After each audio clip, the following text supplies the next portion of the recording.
Hello everyone, exam warrior में आप सभी का स्वागत है।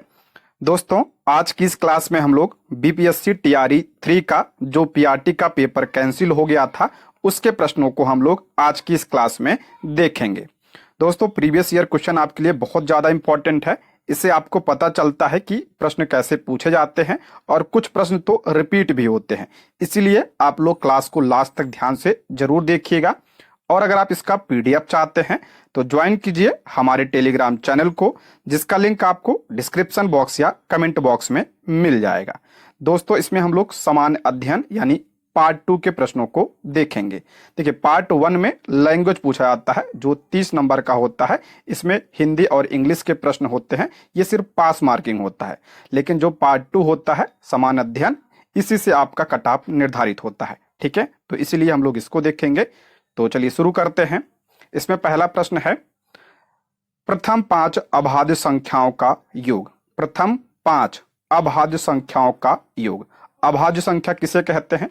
जो संख्याएं स्वयं और एक के अतिरिक्त किसी भी संख्या से विभाजित नहीं होती हैं उसे अभाज्य संख्या कहते हैं। जैसे 2 हो गया, 3 हो गया, 5 हो गया, 7 हो गया, 11 हो गया, ये क्या है? अभाज्य संख्या है।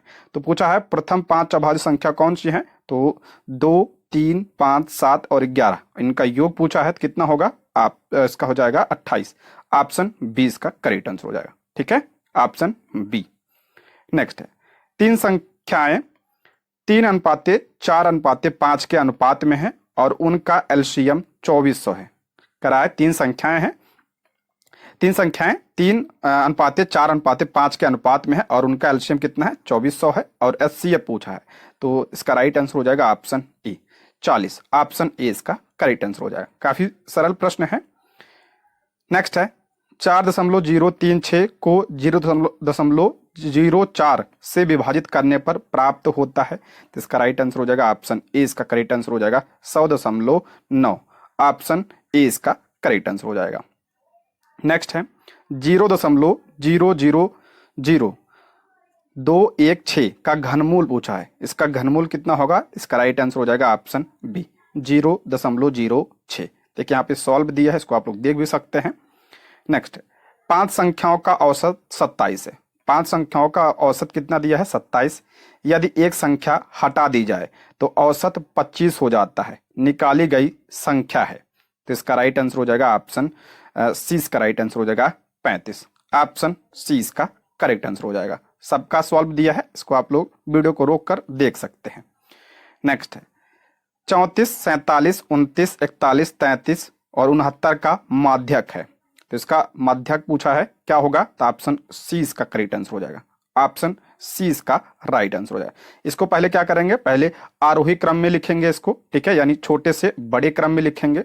और कितनी संख्या है? तो 6 संख्याएं हैं। तो 6 क्या है? सम संख्या है। और सम संख्या होने पर माध्यांक का सूत्र क्या होता है? तो n/2वां पद प्लस n/2 प्लस 1वां पद बटे 2, ये फार्मूला लगाएंगे तो आ जाएगा। ठीक है, नेक्स्ट बढ़ते हैं। दो सह अभाज्य संख्याओं का गुणनफल 117 है, तो उनका एलसीएम होना चाहिए। कह रहा है 2 सह अभाज्य संख्याओं का गुणनफल कितना है? 117 है, तो उनका एलसीएम पूछा कितना होना चाहिए? ऑप्शन 20 का राइट आंसर हो जाएगा 117। सह अभाज्य संख्या किसे कहते हैं? तो 2 संख्याएं जिनके बीच कोई उभयनिष्ठ संख्याएं नहीं होती हैं, एक को छोड़कर सह अभाज्य संख्याएं कहलाती हैं। 2 अभाज्य संख्याओं का गुणनफल 117 यानी कौन सी हुई? 13 गुणे 9 हो गया। और इसका एलसीएम कितना होगा? 13 और 9 का 1 होगा और इनका एलसीएम 117। ठीक है, तो अभी एलसीएम कितना होगा? 117। ऑप्शन 20 का राइट आंसर हो जाएगा। नेक्स्ट है, यदि 1/3 प्लस 1/2 प्लस 1/x बराबर 4 है तो x का मान पूछा है। ये भी काफी सरल प्रश्न है, तो इसका राइट आंसर हो जाएगा ऑप्शन ए इसका राइट आंसर हो जाएगा 6/19। ठीक है, अब सॉल्व दिया है, देख लीजिएगा इसको। नेक्स्ट बढ़ते हैं, एक छात्र के अंक गलती से 63 के बजाय 83 दर्ज हो गए हैं। इस कारण से कक्षा के औसत अंक आधे से बढ़ गए हैं। कक्षा में छात्रों की संख्या, करा एक छात्र के अंक गलती से 63 के बजाय 83 दर्ज हो गए हैं। इस कारण से कक्षा के औसत अंक आधे से बढ़ गए हैं। कक्षा में छात्रों की संख्या पूछा है तो 40 होगा। ऑप्शन बी इसका राइट आंसर हो जाएगा 40। नेक्स्ट बढ़ते हैं, यदि 5 के घात दिया है x+3 और बराबर 25 की घात दिया है 3x-4, तो x का मान पूछा है इसमें, तो ऑप्शन ए इसका राइट आंसर हो जाएगा। ठीक है, ऑप्शन ए इसका करेक्ट आंसर हो जाएगा। नेक्स्ट है 1210 को ABC के बीच विभाजित किया गया ताकि A/B बराबर 5/4 और B/C बराबर 9/10, तो C को मिलता है, तो C को कितना मिलेगा? ऑप्शन ए 400, ऑप्शन ए इसका करेक्ट आंसर हो जाएगा। नेक्स्ट 5% वार्षिक साधारण ब्याज पर निवेश की गई किसी धनराशि का मूल्य 40% है, 40% तक बढ़ाने में कितना समय लगेगा? तो इसका राइट आंसर हो जाएगा ऑप्शन सी 8 वर्ष, ऑप्शन सी इसका करेक्ट आंसर हो जाएगा। नेक्स्ट 2 घनों के आयतन का अनुपात 8/27 है, उनके सतह क्षेत्रफल का अनुपात कितना होगा? Option B 4/9। नेक्स्ट x बराबर 3 और y बराबर -2, समीकरण 4px - 3y बराबर 12 एक का समाधान है, तो p का मान पूछा है इसमें, ऑप्शन सी 1/2 होगा। ठीक है, 1/2। नेक्स्ट y² - 7y + 12 का गुणनखंड है, तो इसका राइट आंसर हो जाएगा ऑप्शन ई इसका करेक्ट आंसर हो जाएगा। इनमें से कोई नहीं है, तो यहाँ पे सॉल्व दिया है। नेक्स्ट है अवलोकनों 2 3 7 9 7 1 1 9 1 6 9 का बहुलक पूछा है इसमें, तो बहुलक ऑप्शन डी इसका राइट आंसर हो जाएगा। दिए गए अवलोकनों का बहुलक 1 और 9 दोनों होगा, इसलिए ऑप्शन डी इसका करेक्ट आंसर हो जाएगा। संख्याओं के समूह में सबसे अधिक बार आने वाली संख्याओं को क्या कहा जाता है? बहुलक कहा जाता है। इसमें जो है 1 देखिए 3 बार आया है और 9 भी कितनी बार आया है? 3 बार आया है 9 भी, इसलिए 1 और 9 दोनों होगा। नेक्स्ट यहाँ से देखते हैं जीके जीएस के प्रश्न यहाँ से स्टार्ट हैं, इसको अच्छे से देखेंगे हम लोग। निम्नलिखित में से वह कौन सा यंत्र है जिसके द्वारा विद्युत परिपथ में बहने वाली धारा की पहचान होती है? मोस्ट इंपॉर्टेंट प्रश्न है। करा निम्नलिखित में से वह कौन सा यंत्र है जिसके द्वारा विद्युत परिपथ में बहने वाली धारा की पहचान होती है? यहाँ पे धारा की पहचान सिर्फ पूछा है, तो गैल्वेनोमीटर और अमीटर दोनों होगा। इसमें गलत दिया है, तो ऑप्शन डी इसका करेक्ट आंसर हो जाए। उपयुक्त में से एक से अधिक, गैल्वेनोमीटर और अमीटर दोनों होगा इसमें। ठीक है, अमीटर क्या होता है? एक ऐसा यंत्र जिसके द्वारा विद्युत परिपथ में बहने वाली धारा को मापा जाता है। अमीटर के द्वारा विद्युत परिपथ में बहने वाली धारा को मापा जाता है, और विद्युत धारा को किसमें मापते हैं? तो अमीटर में मापा जाता है, इसलिए इसका नाम क्या है? विद्युत धारा को जो है एम्पीयर में मापा जाता है, इसलिए इसका नाम क्या है? अमीटर है। गैल्वेनोमीटर की बात करें तो गैल्वेनोमीटर का उपयोग विद्युत प्रवाह का पता लगाने, देखिए विद्युत प्रवाह का पता लगाने या उसके परिमाण को मापने में किया जाता है गैल्वेनोमीटर। तो प्रश्न में पूछा है कि विद्युत धारा की पहचान, तो अमीटर से भी होगा। देखिए यहाँ पे विद्युत धारा का पता लगाने में गैल्वेनोमीटर का भी प्रयोग किया जाता है, इसलिए दोनों होगा। ठीक है, जनरेटर की बात करते हैं तो जनरेटर यांत्रिक ऊर्जा को विद्युत ऊर्जा में बदलने का कार्य करता है, इसको भी ध्यान रखिएगा। जनरेटर जो होता है ये यांत्रिक ऊर्जा को विद्युत ऊर्जा में बदलता है। ठीक है, नेक्स्ट है सितारों के चमकने की प्रकाशीय प्रक्रिया निम्नलिखित में से किसके कारण होती है? इंपॉर्टेंट है, रिपीट हुआ प्रश्न है ये। सितारों के चमकने की प्रकाशीय प्रक्रिया निम्नलिखित में से किसके कारण होती है? तो अपवर्तन के कारण, यानी ऑप्शन बी वातावरणीय अपवर्तन के कारण जो तारे होते हैं ये क्या करते हैं? टिमटिमाते हैं, तो ऑप्शन बी इसका राइट आंसर हो जाएगा। सितारों के चमकने की प्रकाशीय प्रक्रिया वातावरणीय अपवर्तन के कारण होते हैं। इसके और भी उदाहरण हैं, जैसे पानी से भरे टब में तली में पड़ा सिक्का ऊपर उठा दिखाई देता है, ये किसकी वजह से? तो ये भी अपवर्तन की वजह से। द्रव में डूबी अंशतः डूबी हुई सीधी छड़ टेढ़ी दिखाई देती है, ये भी जो है अपवर्तन की वजह से होता है। ठीक है, तो ये 2 अन्य उदाहरण है, इसको भी ध्यान रख सकते हैं। नेक्स्ट, पोर्सलिन मग में गर्म चाय पीना सुविधाजनक है, स्टील के गिलास की तुलना में क्योंकि? करा पोर्सलिन मग में गर्म चाय पीना क्या होता है? सुविधाजनक होता है, मुकाबले किसके? तो स्टील के गिलास के मुकाबले। तो क्यों होता है? तो क्योंकि जो पोर्सलिन मग होता है ये उष्मा का क्या होता है? कुचालक होता है। ऑप्शन बी इसका राइट आंसर है, ये उष्मा का कुचालक होता है।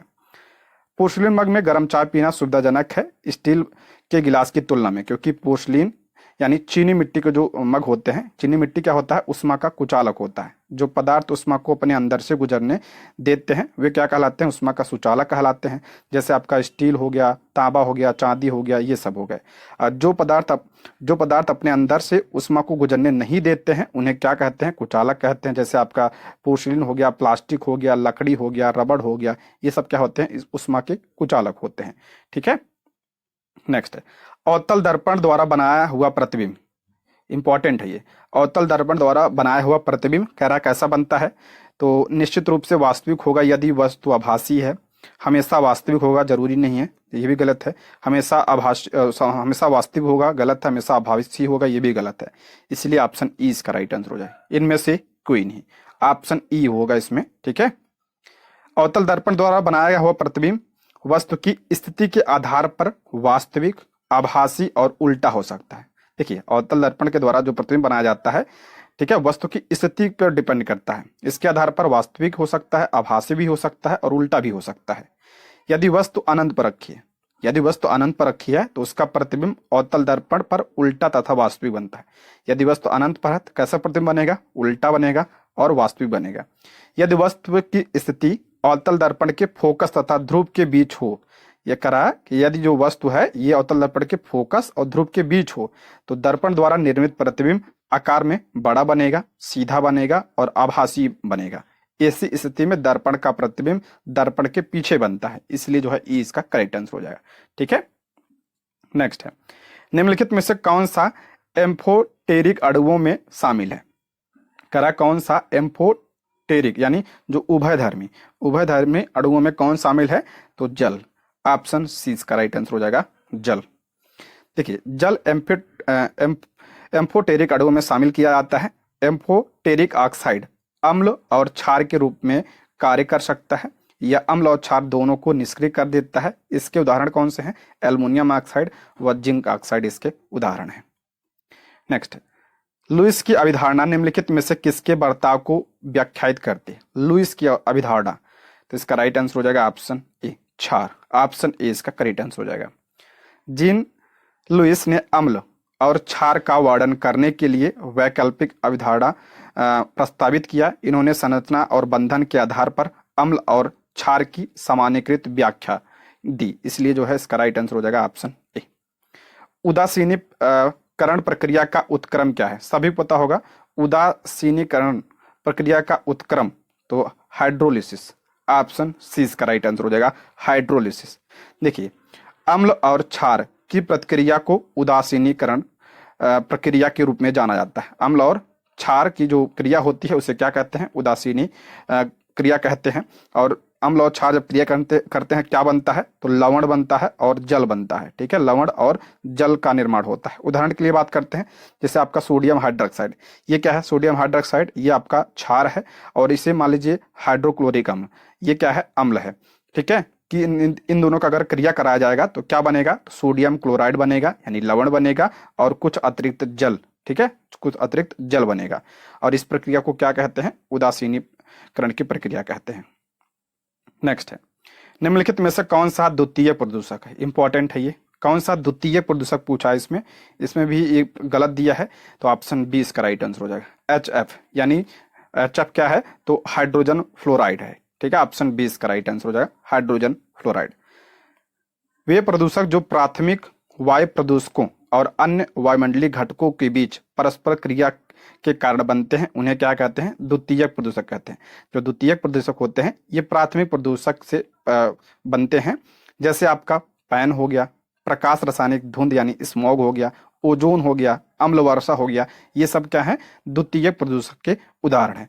HF भी द्वितीयक प्रदूषक है क्योंकि जो HF है ये सल्फर हेक्साफ्लोराइड यानी SF6 और CFC यानी फ्लोरोकार्बन जो होता है, इनके जो है इनके फ्लोरीन युक्त प्राथमिक प्रदूषकों के ऑक्सीकरण से प्राप्त होता है HF। जो HF होता है या सल्फर हेक्साक्लोराइड या क्लोरोफ्लोरोकार्बन जैसे फ्लोरीन युक्त प्राथमिक प्रदूषकों के ऑक्सीकरण से उत्पन्न होता है। यानी ये प्राथमिक प्रदूषक से उत्पन्न होता है HF, इसलिए ऑप्शन बी इसका राइट आंसर होगा। ठीक है, और वे प्रदूषक जो स्रोत से सीधे वायुमंडल में प्रवेश करता है उन्हें क्या कहते हैं? प्राथमिक प्रदूषक कहते हैं। जैसे आपका CO2 यानी कार्बन डाइऑक्साइड हो गया, कार्बन मोनोऑक्साइड हो गया, HF नहीं होगा, ठीक है, CS हो गया इत्यादि। इस प्रकार ई नहीं होगा, ऑप्शन बी होगा, ठीक है। नेक्स्ट, डीएनए का कौन सा भाग प्रोटीन की सूचना देता है? डीएनए का कौन सा भाग जो है प्रोटीन की सूचना देता है? तो जीन देता है। ऑप्शन सी इसका राइट आंसर हो जाएगा, जीन इसका करेक्ट आंसर हो जाएगा। डीएनए का वह भाग जो प्रोटीन के लिए जानकारी प्रदान करता है जीन है। जीन प्रत्येक मानव कोशिका के अंदर पाए जाते हैं, जिन्हें केवल शक्तिशाली माइक्रोस्कोप से देखा जा सकता है। प्रत्येक वस्तु में प्रत्येक व्यक्ति में लगभग 20,000 जीन होते हैं। जीन को विभिन्न लक्षणों के लिए कोड किया जाता है, जैसे पुरुष या महिला, लिंग व आंख का रंग इत्यादि।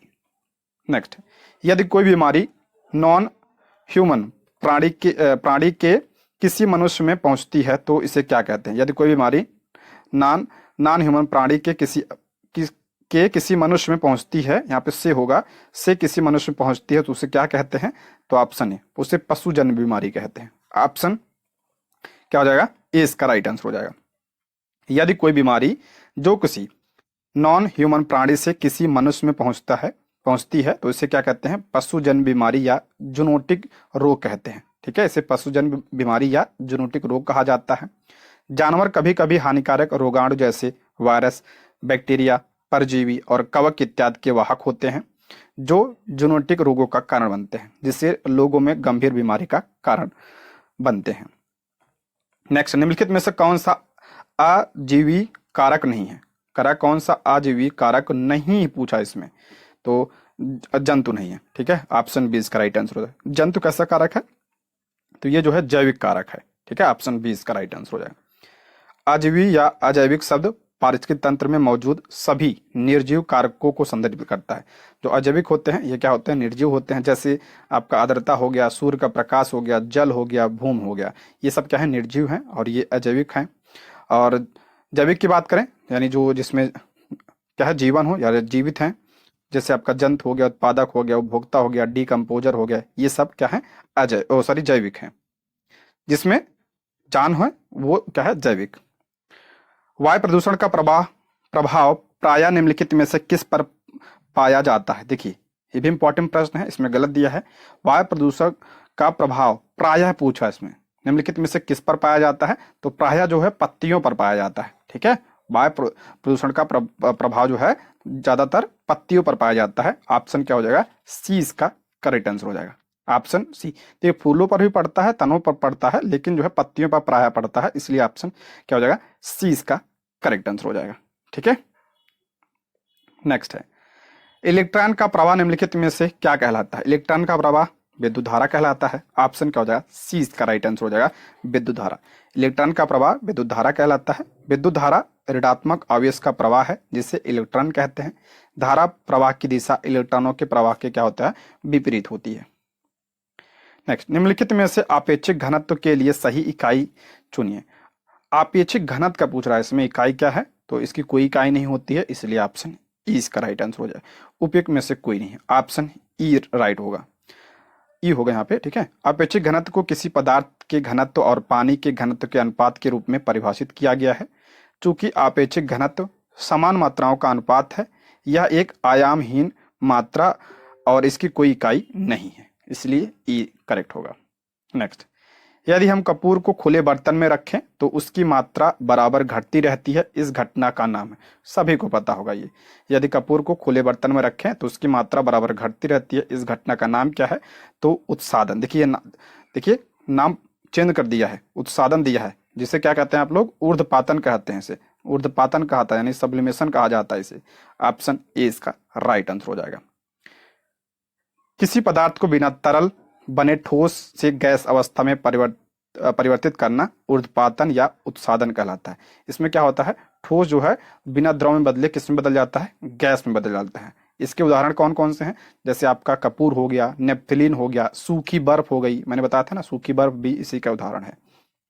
नेक्स्ट है, कमरे के ताप पर द्रव स्थिति में रहने वाली धातु का नाम बताइए। इंपॉर्टेंट है, कमरे के ताप पर द्रव स्थिति में रहने वाली धातु का नाम बताइए। तो कौन सा है? तो पारा है, ऑप्शन ए। कमरे के ताप पर द्रव स्थिति में रहने वाली धातु कौन सी है? पारा है। पारे को क्विक सिल्वर भी कहा जाता है। या ऊष्मा और विद्युत का क्या होता है? सुचालक होता है, ये भी ध्यान रखिएगा। ऊष्मा और विद्युत का सुचालक होता है।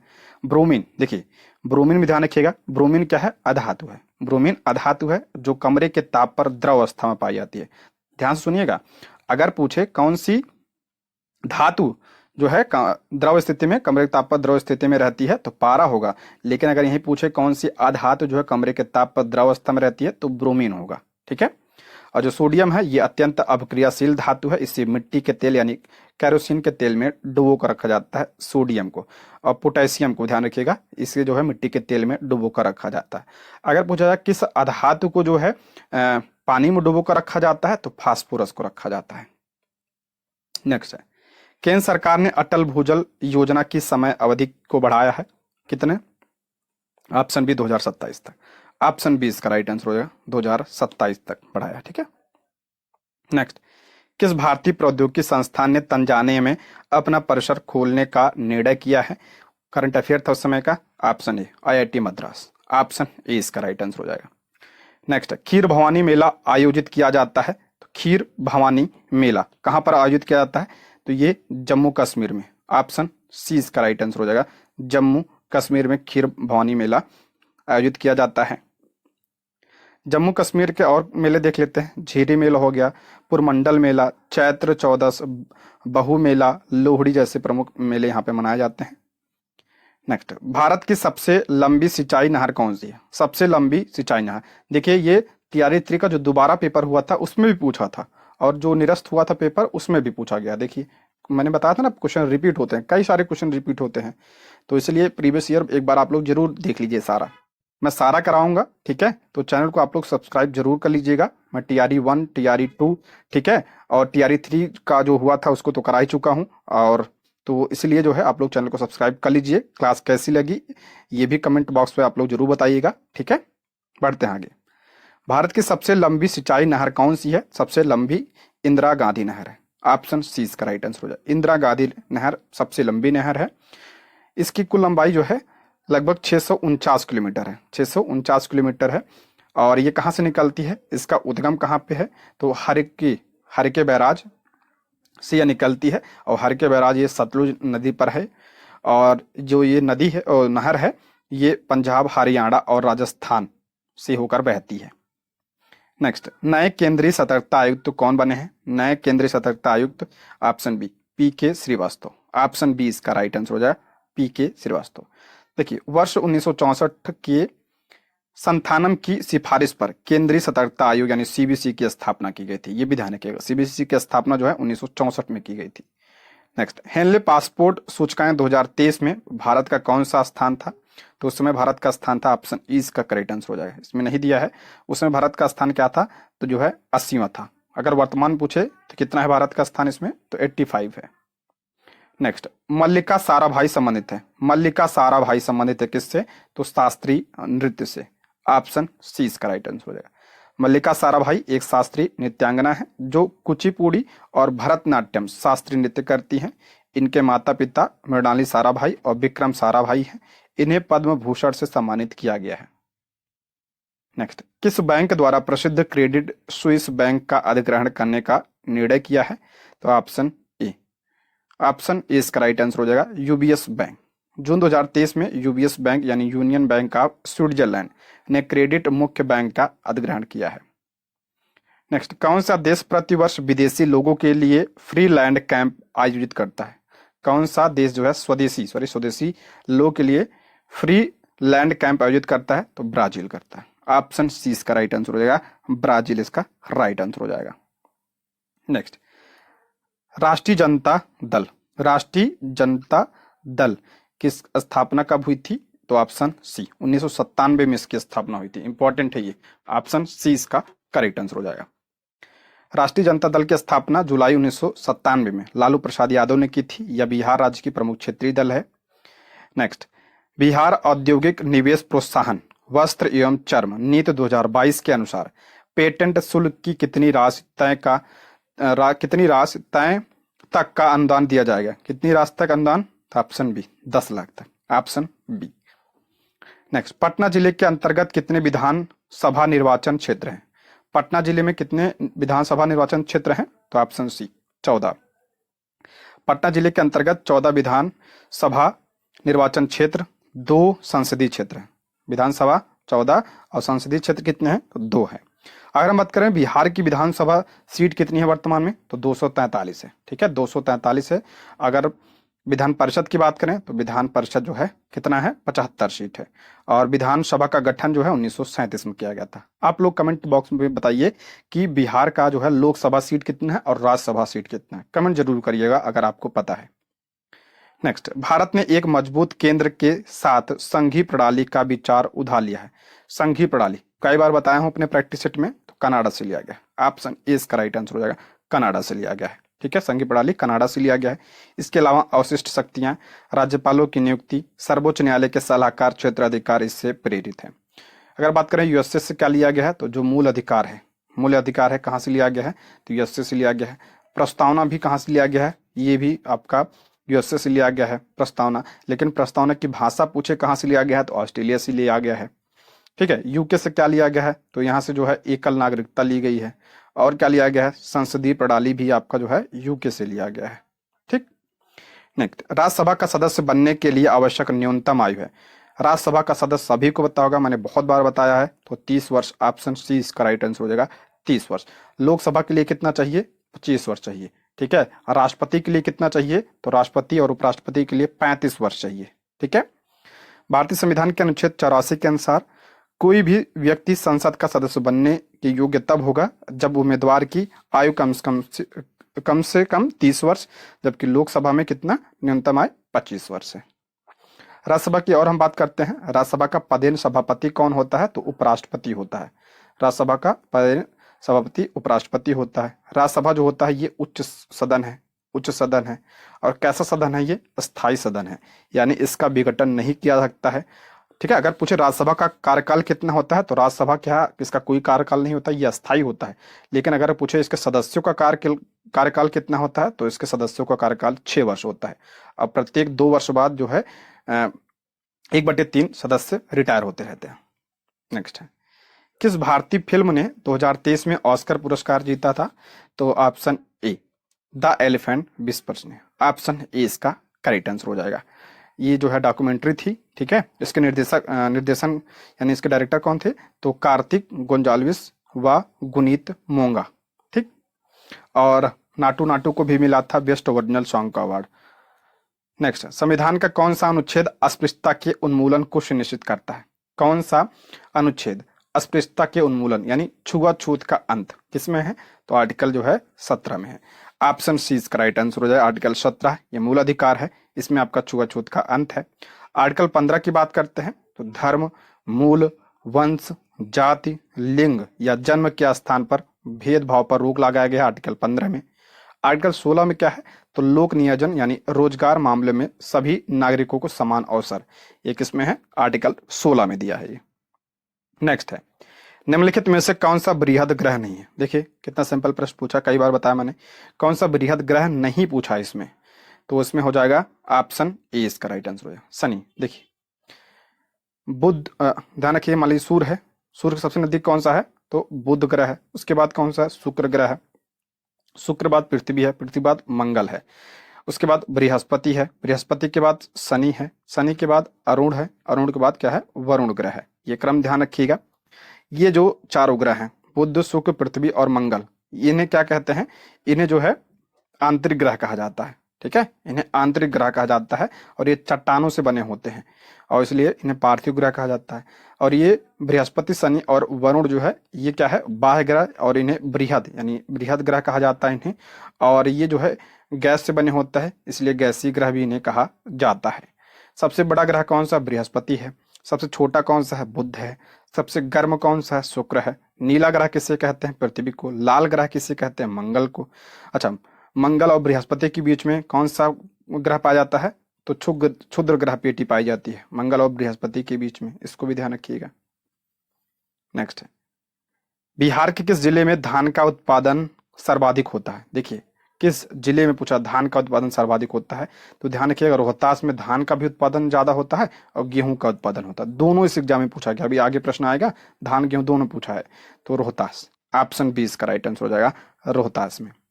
कौन सा भारतीय सर्वेक्षण विभाग का स्थापना वर्ष है? भारतीय सर्वेक्षण विभाग, इसकी स्थापना कब हुई थी? तो 1767 में इसकी स्थापना हुई थी। ठीक है, 1767 में भारतीय सर्वेक्षण विभाग की स्थापना की गई थी। नेक्स्ट, मत्स्य कृषि सूचक है। मत्स्य कृषि सूचक है किसका? संभववाद का सूचक है। ऑप्शन बी इसका राइट आंसर हो जाएगा। मैंने संभववाद, नियतवाद और इन सब पे जो है एक अलग वीडियो बना रखी है, अगर आपने नहीं देखा है तो चैनल पर से जाकर देख सकते हैं।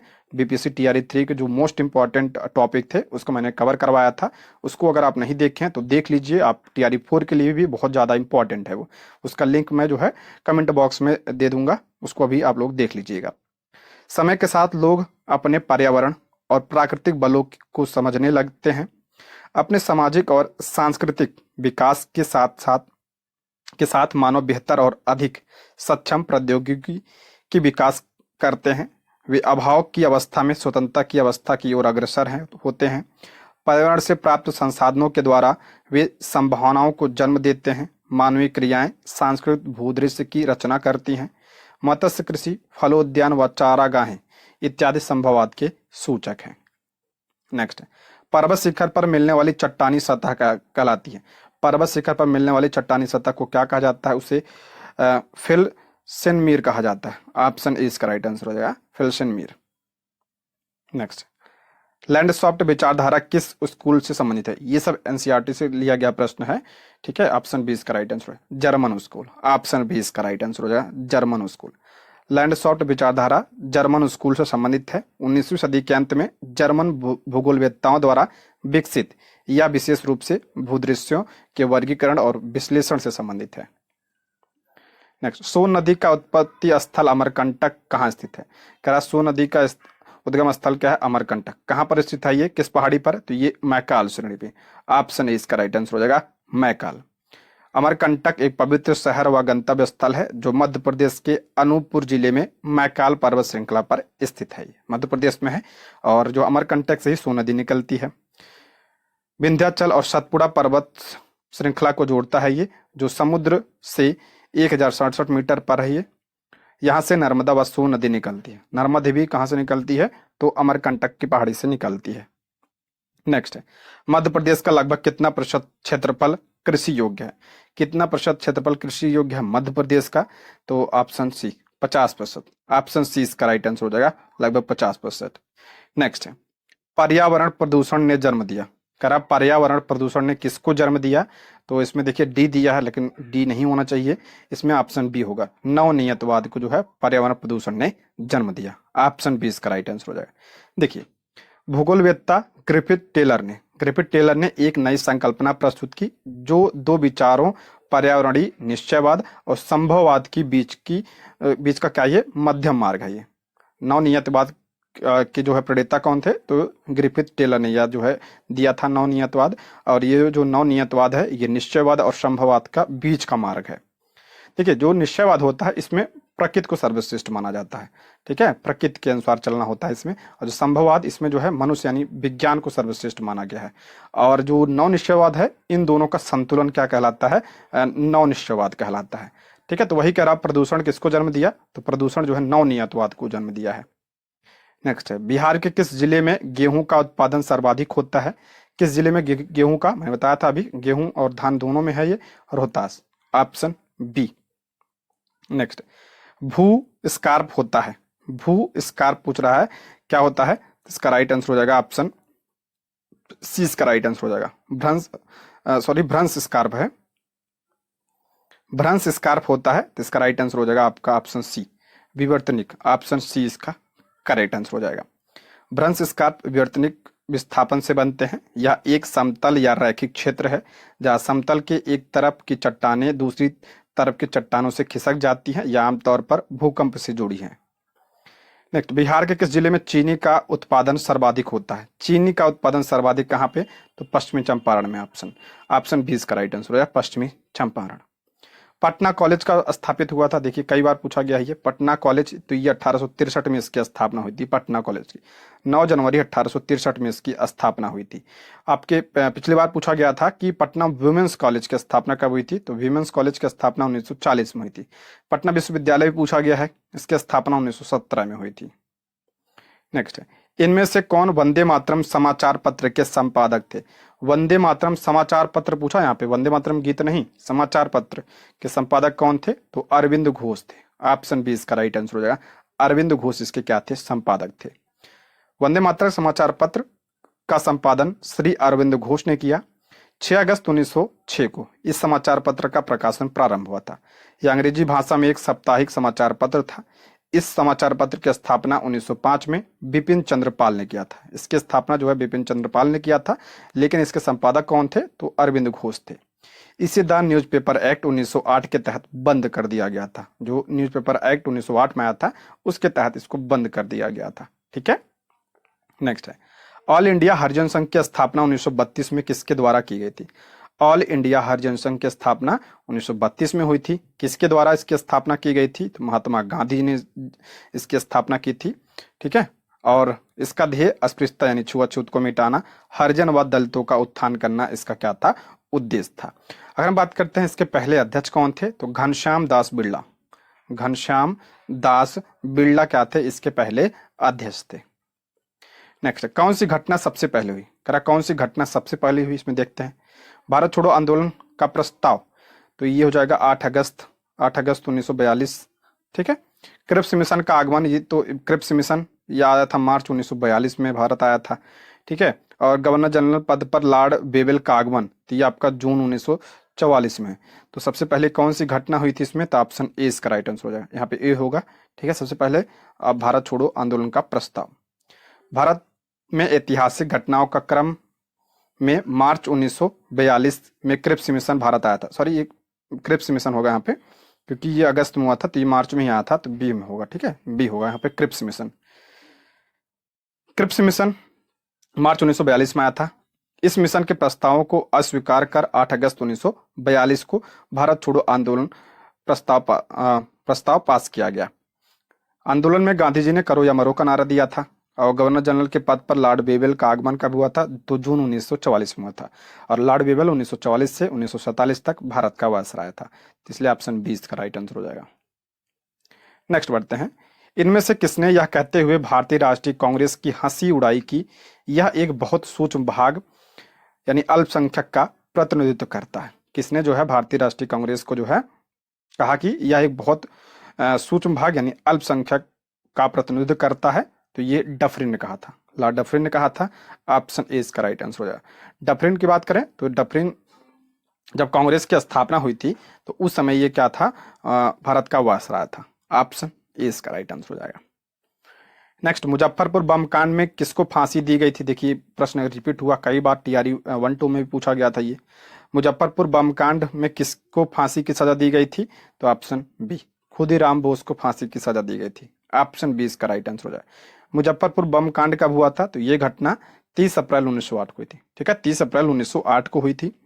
इसे खुदीराम बोस व प्रफुल्ल चाकी ने अंजाम दिया था।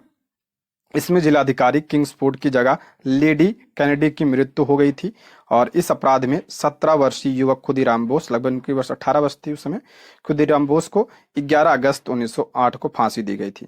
देखिए इसमें जो प्रफुल्ल चाकी थे इन्होंने आत्महत्या कर लिया था। ठीक है, इन्होंने आत्महत्या कर लिया था, और खुदीराम बोस को जो है 11 अगस्त 1908 को फांसी दे दी गई थी। नेक्स्ट, इनमें से कौन एक अहरार आंदोलन से संबंधित नहीं थे?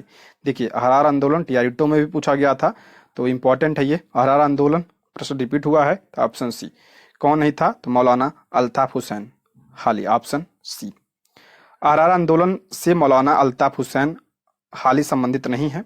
इस आंदोलन की शुरुआत कब हुई थी अहरार आंदोलन की? तो 1910 में। इसके नेतृत्वकर्ता मौलाना मोहम्मद अली, मौलाना मजरूल हक, इनका नाम जरूर ध्यान रखिएगा, मौलाना जफर अली खान और हसन इमाम इत्यादि थे। इन्होंने राष्ट्रवादी आंदोलन में सक्रिय भागीदारी की वकालत की थी। ठीक है, देखिए कितने सारे प्रश्न रिपीट हुए हैं, इसलिए कहता हूँ प्रीवियस ईयर आप लोग जरूर एक बार सारा देख लीजिए। ठीक है, 1832-33 के मध्य कोल विद्रोह का नेतृत्व किसने किया था? 1832-33 के मध्य जो है कोल विद्रोह हुआ था, इसका नेतृत्व किसने किया था? तो इसका राइट आंसर हो जाएगा आपका ऑप्शन ई, इनमें से कोई नहीं, ऑप्शन ई इसका राइट आंसर हो जाएगा। कोल विद्रोह का नेतृत्व बुद्धू भगत ने किया था। ठीक है, किसने किया था? बुद्धू भगत ने इसका नेतृत्व किया था और यह आंदोलन छोटा नागपुर क्षेत्र में हुआ था। इस विद्रोह से संबंधित भी आपके प्रीवियस ईयर में प्रश्न बन चुका है, इसलिए इंपॉर्टेंट है ये कहाँ पे हुआ था? तो छोटा नागपुर क्षेत्र में हुआ था। यह आंदोलन बाहरी लोगों यानी जिसे दीकू कहा जाता था बाहरी लोगों को, और बाहरी लोगों अंग्रेजों के शोषण का बदला लेने के लिए किया गया था। किस वर्ष बापू कुंवर सिंह का देहांत हुआ? इंपॉर्टेंट प्रश्न है। बापू कुंवर सिंह का देहांत जो है कब हुआ था? तो 1858 में हुआ था। 1857 की क्रांति के महानायक बाबू कुंवर सिंह का देहांत 26 अप्रैल 1858 को हुआ था। 1857 की क्रांति में इन्होंने जो है नेतृत्व किया था।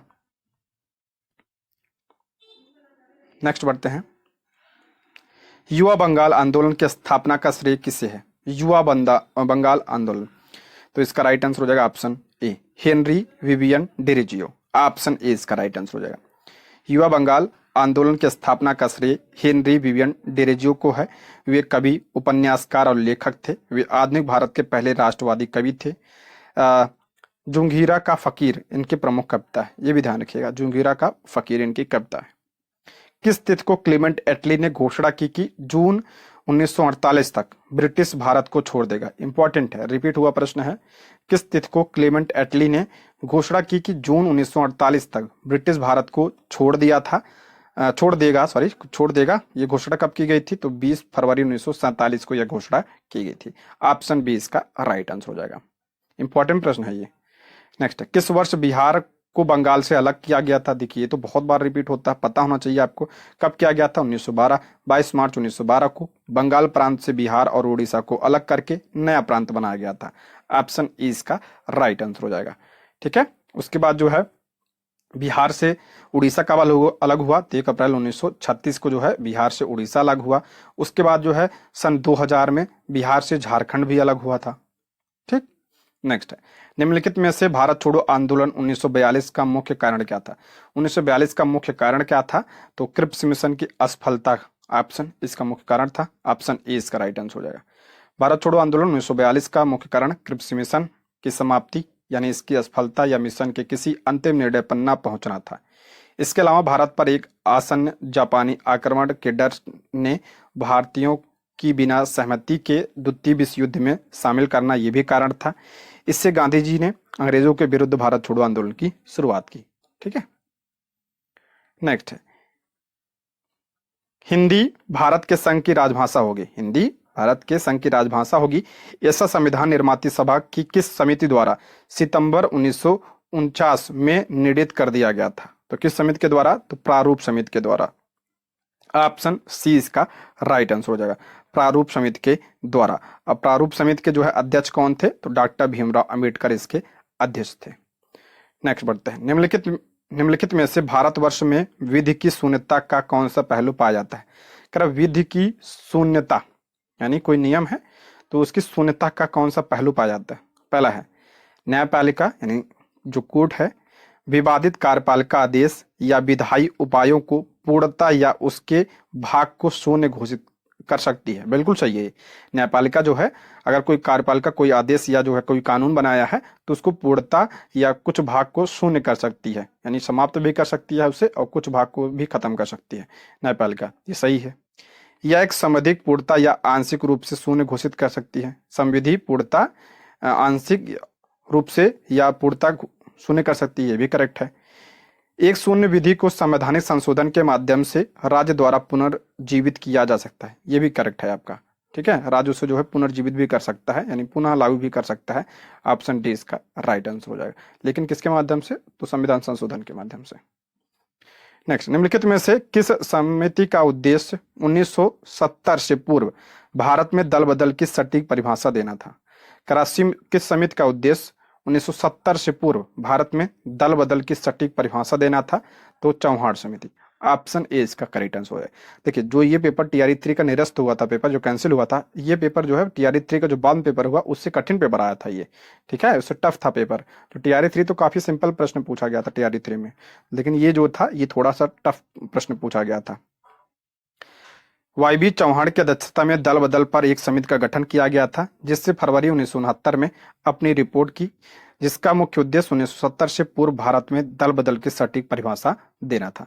अच्छा, दल बदल अधिनियम जो कि संविधान संशोधन के द्वारा आया, तो 52वें संविधान संशोधन यानी 52 संविधान संशोधन 1885 के माध्यम से इसे जोड़ा गया। किस अनुसूची में है दल बदल अधिनियम? तो ये अब 10वीं अनुसूची में है, ठीक है। नेक्स्ट, इनमें से किसने सामुदायिक कार्यक्रम को एक मौन क्रांति की संज्ञा दी थी? किसने सामुदायिक कार्यक्रम को मौन क्रांति की संज्ञा दी थी? तो जवाहरलाल नेहरू ने दिया था। ऑप्शन बी इसका राइट आंसर हो जाएगा। और सामुदायिक विकास कार्यक्रम की शुरुआत कब हुई थी? तो 1952 में हुई थी। नेक्स्ट, बिहार सौर ऊर्जा सिंचाई योजना निम्नलिखित में से किस वर्ष आरंभ की गई थी? तो ये 2008 में। ऑप्शन ए इसका राइट आंसर हो जाएगा 2008। Next, broad gauge railway line की साइज होती है, जो ब्रॉड गेज रेलवे लाइन होती है उसकी साइज क्या होता है? तो 1676 mm। ऑप्शन ए इसका राइट आंसर हो जाएगा। ब्रॉड गेज रेलवे लाइन की साइज 1676 mm या 1.676 मीटर। मीटर में पूछा जाए तो ये होगा और mm पूछा जाए तो ये होगा। जबकि मीटर गेज व छोटी लाइन जो होती है स्मॉल गेज, उसकी चौड़ाई 1 मीटर या 0.762 मीटर होती है, ठीक है। नेक्स्ट, भाला फेंकने वाला वह कौन है जिसके पास ओलंपिक तथा वर्ल्ड चैंपियनशिप दोनों खिताब है? तो सभी पता होगा, ये कई बार प्रश्न पूछा है, तो वो नीरज चोपड़ा। ध्वनि के मापन की इकाई को कहा जाता है, इंपॉर्टेंट प्रश्न है।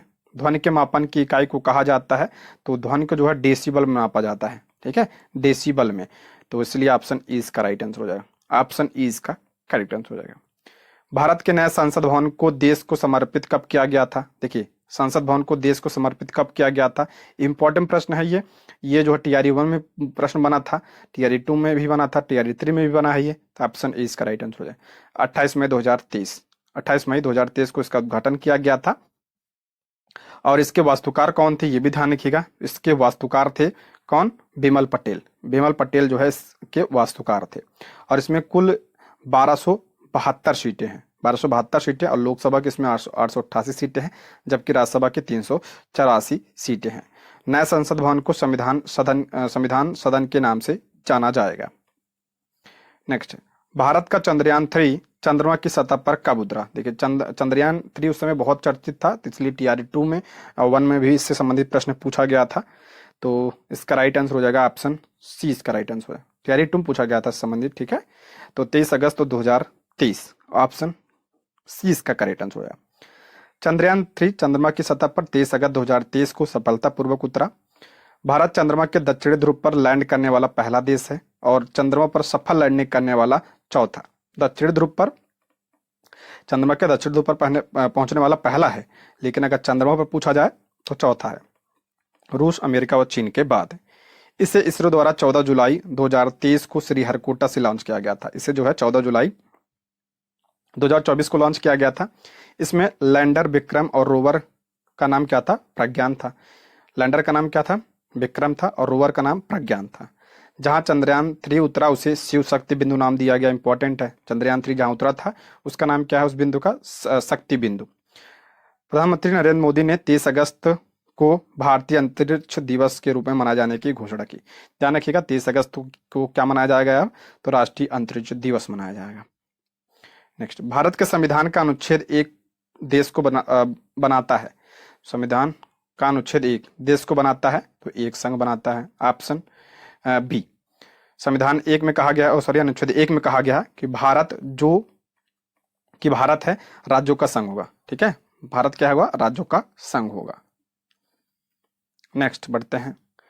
ब्रिटिश शासन के दौरान दिल्ली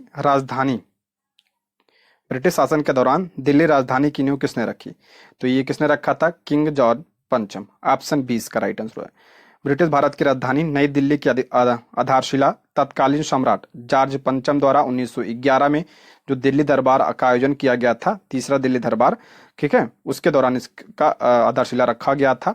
और राजधानी की कला और योजना दो British architect sir Herbert baker व एडविन लुटियन द्वारा बनाई गई थी। और इससे पहले जो है देश की राजधानी क्या थी? कोलकाता थी। ठीक है, पता होगा ये सब। सरकारी सूत्रों के अनुसार कोविड-19 के कारण मिड मिड 2023 तक कितने भारतीयों ने जान गंवाई? तो लगभग 5 लाख। ऑप्शन बी इसका राइट आंसर हो जाएगा। नेक्स्ट, भारत में G20 का ध्येय वाक्य क्या है? भारत में G20 का ध्येय वाक्य क्या? इसका राइट आंसर हो जाएगा ऑप्शन सी, वसुधैव कुटुंबकम। Option C. भारत में 18वें G20 शिखर सम्मेलन का आयोजन 9 व 10 सितंबर 2023 को किया गया। इस सम्मेलन का ध्येय वाक्य क्या था? वसुधैव कुटुंबकम इसका ध्येय वाक्य था। नेक्स्ट है, भारतीय मुद्रा के किस नोट के पीछे की ओर मंगलयान का चित्र मुद्रित है? तो सभी पता है, अब तो बंद हो गया 2000 के नोट पर। ठीक है, देखिए 50 पर हम्पी है, ठीक है, और 100 पर जो है रानी का वाव के चित्र है, 200 पर सांची के स्तूप का चित्र है, 500 की नोट पर जो है लाल किला मुद्रित है। ये सब ध्यान रखिए, देखिए पूछा जाता है। नेक्स्ट, भूकंप की तीव्रता का मापन किस मशीन के द्वारा किया जाता है? ये भी रिपीट प्रश्न है। भूकंप की तीव्रता किस मशीन के द्वारा? तो ऑप्शन सी, सिस्मोग्राफ के द्वारा। ऑप्शन सी इसका करेक्ट आंसर हो जाएगा। और बात करते हैं बैरोमीटर, तो बैरोमीटर से वायुदाब मापा जाता है और मैनोमीटर से का प्रयोग जो है दाब के लिए किया जाता है। नेक्स्ट, वायु में ऑक्सीजन का प्रतिशत कितना है? सभी पता है, वायु में ऑक्सीजन प्रतिशत जो है क्या है? 21% है। इसके पहले पूछा गया था कि वायुमंडल में सबसे ज्यादा कौन सी गैस पाई जाती है? तो नाइट्रोजन पाई जाती है, लगभग कितना? 78%। उसके बाद ऑक्सीजन, उसके बाद अन्य गैसें जो है 0.17, आर्गन 0.90, कार्बन डाइऑक्साइड 0.03% है। नेक्स्ट, वायुमंडल की किस परत में हवाई जहाज उड़ता है? सभी पता है किस परत में, तो यहाँ पे जो है 20 का राइट आंसर, समताप मंडल में। ऑप्शन 20 का राइट आंसर हो जाएगा।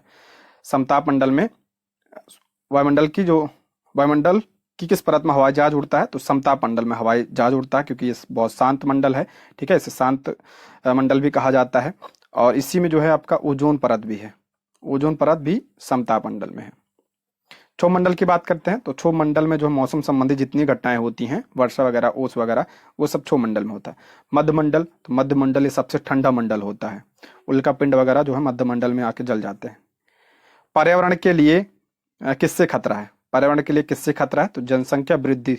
ऑप्शन बी, पर्यावरण के लिए खतरा जनसंख्या वृद्धि से है।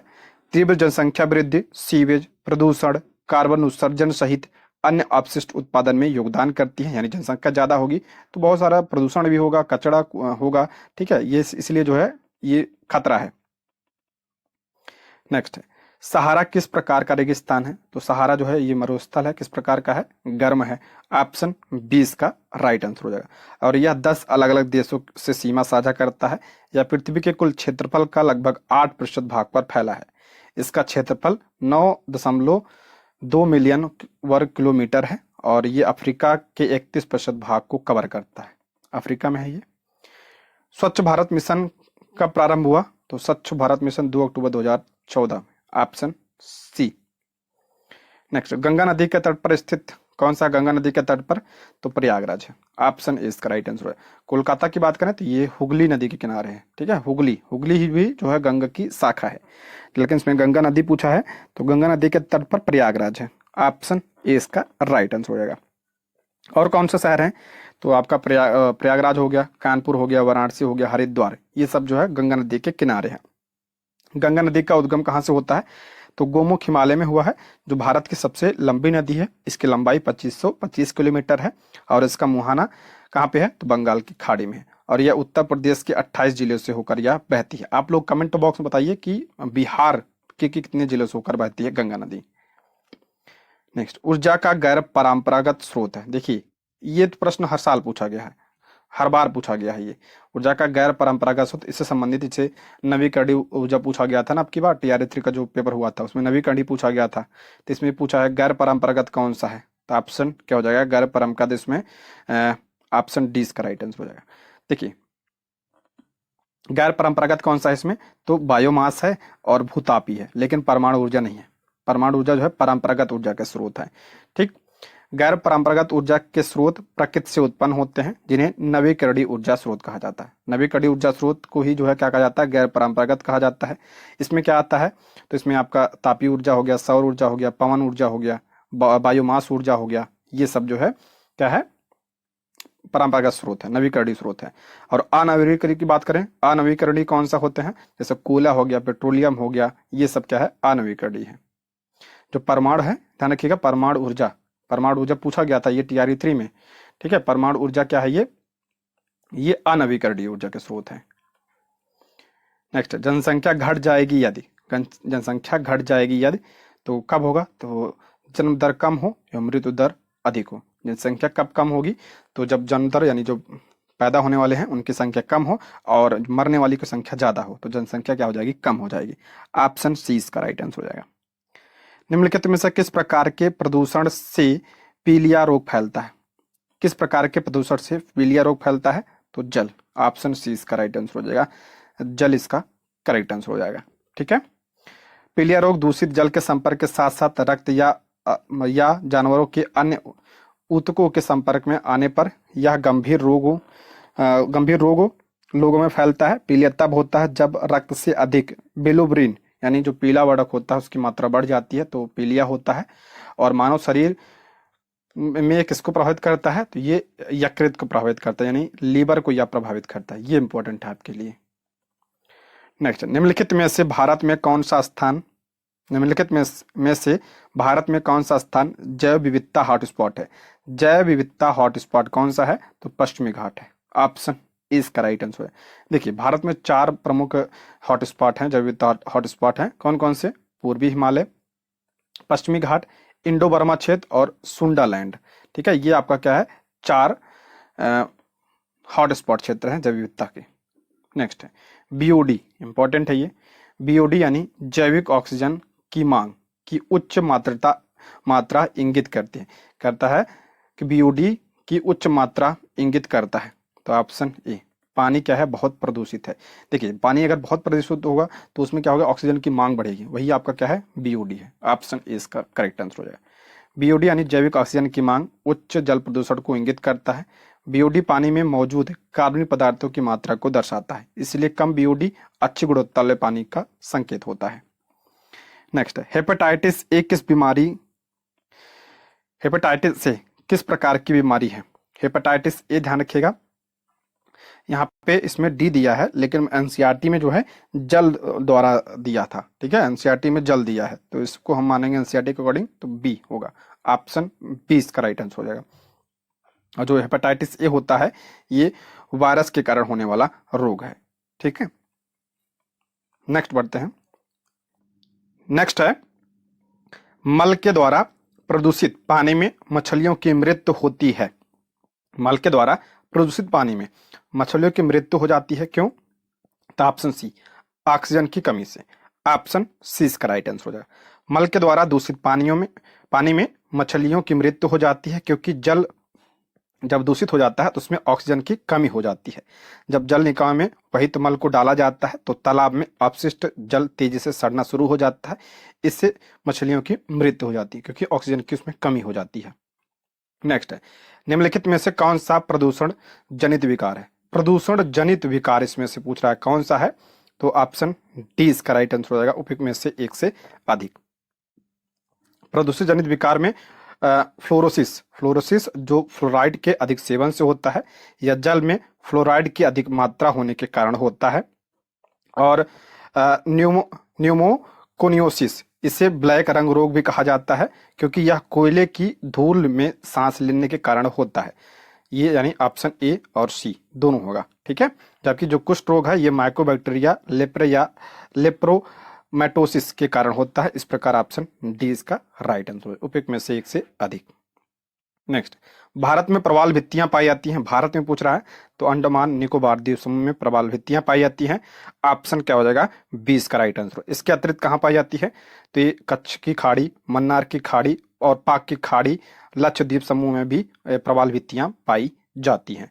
अच्छा, विश्व की सबसे बड़ी प्रवाल भित्ति कौन सी है, कहाँ पाई जाती है, तो ग्रेट बैरियर रीफ है और ये जो है ऑस्ट्रेलिया के पूर्वी तट पर पाई जाती है। नेक्स्ट है, वह युग्म चुनिए जिसमें शब्द भिन्न भिन्न प्रकार से संबंधित हो। देखिए, यहाँ से रीजनिंग का प्रश्न शुरू हो गया। देखिए, मैथ और रीजनिंग लगभग इसमें 30-31 प्रश्न पूछे जाते हैं, बाकी जो प्रश्न होते हैं वो जीके जीएस के होते हैं, इसलिए जीके जीएस आपके लिए बहुत इंपॉर्टेंट है। मैथ रीजनिंग भी इंपॉर्टेंट है क्योंकि बहुत नॉर्मल क्वेश्चन पूछे जाते हैं, ठीक है। करा यह वह युग्म चुनिए जिसमें शब्द भिन्न प्रकार से संबंधित है। तो कौन सा करा है? ऑप्शन सी, गेहूं फसल। ऑप्शन सी इसका राइट आंसर हो जाए। देखिए क्यों अलग है, क्योंकि जो है शराब जो होता है अंगूर से बनता है, जो जूता होता है वो चमड़ा से बनता है। ये आपका क्या है? भिन्न है। ऑप्शन सी इसका करेक्ट आंसर हो जाएगा। निम्नलिखित में से विषम संख्यात्मक युग्म चुनिए। विषम इसमें पूछ रहा कौन सा है? तो ऑप्शन ए इसका राइट आंसर हो जाएगा। 80 और 50, 80 और 50 दिए गए विकल्पों में 80 सम है और 50 क्या है? सम है। बी 54 सम है और 27 विषम है, और इसमें जो है 32 सम है और 13 क्या है? विषम है। देखिए इसमें ये क्या है? सम सम है और विषम है, इसलिए ऑप्शन ए इसका राइट आंसर हो जाएगा। नेक्स्ट है, दी गई श्रृंखला से गलत संख्या ज्ञात कीजिए। यहाँ पे दिया है गलत संख्या, तो इसका राइट आंसर हो जाएगा 40 श्रृंखला में गलत संख्या दी गई है, ठीक है, ऑप्शन ए। नेक्स्ट है, एक दौड़ में मोहन नमित से तेज दौड़ता है और ओम पवन से तेज दौड़ता है। यदि नमित एवं ओम दोनों बराबर थे तो दौड़ में प्रथम कौन? तो ऑप्शन ए इसका राइट आंसर हो जाएगा, मोहन इसका करेक्ट आंसर हो जाएगा। नेक्स्ट है, अपने घर से निकलकर कमला दक्षिण दिशा में 50 मीटर गई, फिर मुड़कर 60 मीटर चली, वह पुनः दाएं मुड़कर 30 मीटर चली। अब उसे अपने घर सीधे पहुंचने के लिए कितने मीटर चलना होगा? तो ऑप्शन बी 100 मीटर, 100 मीटर चलना होगा, ठीक है। नेक्स्ट है, यदि किसी एक वर्ष में मई 25 को रविवार है तो उसी वर्ष दिसंबर 25 को सप्ताह का कौन सा दिन होगा? तो बी गुरुवार, ऑप्शन बी इसका राइट आंसर हो जाएगा। नेक्स्ट है, यहाँ पे रीजनिंग का दिया है, इसको सॉल्व करेंगे तो इसका राइट आंसर हो जाएगा ऑप्शन ए इसका करेक्ट आंसर हो जाएगा। आंसर बता दे रहा हूँ ऐसे में, ठीक है। 142 का हो जाएगा आपका, ऑप्शन ए इसका राइट आंसर हो जाएगा 142 का। नेक्स्ट 143 का है, ऑप्शन बी इसका करेक्ट आंसर हो जाएगा। यहाँ पे देख लीजिए प्रश्न को, और यहाँ पे सॉल्व दिया है उसको भी आप लोग देख सकते हैं, ठीक है। निम्नलिखित में से कौन सा असत्य है? तो इसका हो जाएगा आपका ऑप्शन बी इसका राइट आंसर हो जाएगा। नेक्स्ट 145 है, एक वृत्त का क्षेत्रफल उसकी परिधि का 2 गुना है, वृत्त का त्रिज्या कितना होगा? तो ऑप्शन सी 4, वृत्त का क्षेत्रफल 2 गुणे वृत्त की परिधि, इसी से निकल जाएगा आपका, ठीक है। और यहाँ पे दिया अंक 0 1 2 3 4 के बिना दोहराव के प्रयोग से 4 अंकों की कितनी संख्या बनाई जा सकती है? तो ऑप्शन ई इसका राइट आंसर हो जाएगा, इसमें फिर में से कोई नहीं। नेक्स्ट है, दी गई इसमें जो दिया इसमें लुप्त संख्या ज्ञात करना है, तो इसमें हो जाएगा ऑप्शन 20 का करेक्ट आंसर 81 और 9 होगा, ठीक है। कूट भाषा यहाँ पे दिया है, रीजनिंग है, इसको सॉल्व करेंगे तो ऑप्शन 20 का करेक्ट आंसर हो जाएगा। नेक्स्ट बढ़ते हैं, समान पैटर्न का अनुसरण करते हुए दी गई संख्या में लुप्त अक्षर ज्ञात कीजिए, तो इसका हो जाएगा ऑप्शन ए इसका राइट आंसर हो जाएगा पी।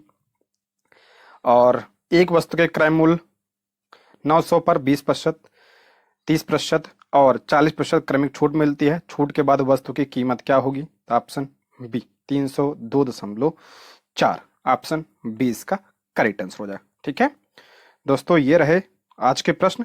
अब इसके बाद हम लोग टीआरई 2 के प्रश्नों को देखेंगे। उसके बाद टीआरई 1 में 2 पेपर हुए थे, ठीक है, फर्स्ट शिफ्ट और सेकंड शिफ्ट, मेल और फीमेल पहले अलग अलग होता था, उसको भी हम लोग देखेंगे, ठीक। तो आप लोग चैनल को सब्सक्राइब जरूर कर लीजिएगा, और क्लास कैसी लगी कमेंट बॉक्स में आप लोग जरूर बताइएगा, ठीक है, और लाइक शेयर भी कर दीजिएगा आप लोग, ठीक।